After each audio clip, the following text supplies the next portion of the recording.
Brother. My name is Kailash. I am an atheist.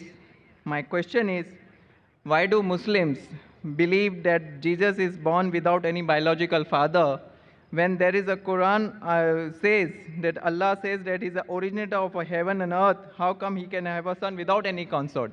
We asked the question that Muslims believe that Jesus Christ, peace be upon him, was born without any biological father. But the Quran says, how shall Almighty God have a son when he doesn't have a wife?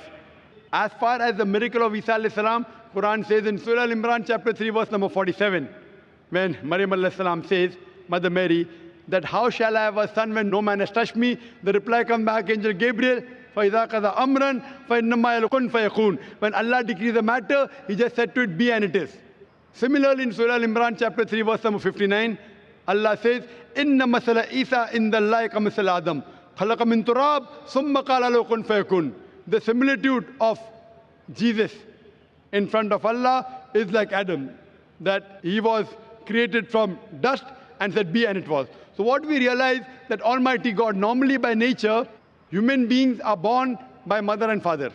But to show the power of Allah, that He can create even without a father, the example is Isa alayhi salam.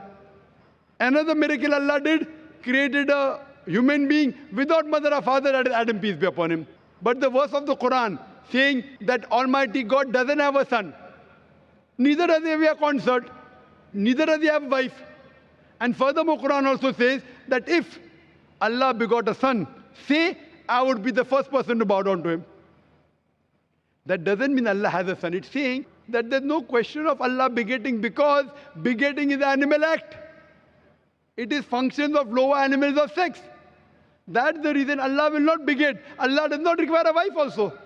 Wife is required by us human beings. Mating is the function of no animal of sex. So these verses of the Quran, that if Allah has a son, I would be the first to bound, is negating that Allah can never have a son.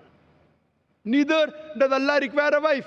So these are concepts of the Quran trying to say, don't belittle Allah by saying Almighty God has a wife or has a son. It is not the dignity of Allah who is so gracious to have a son or to have a wife. Wa akhiru dawana, alhamdulillahi rabbil alameen.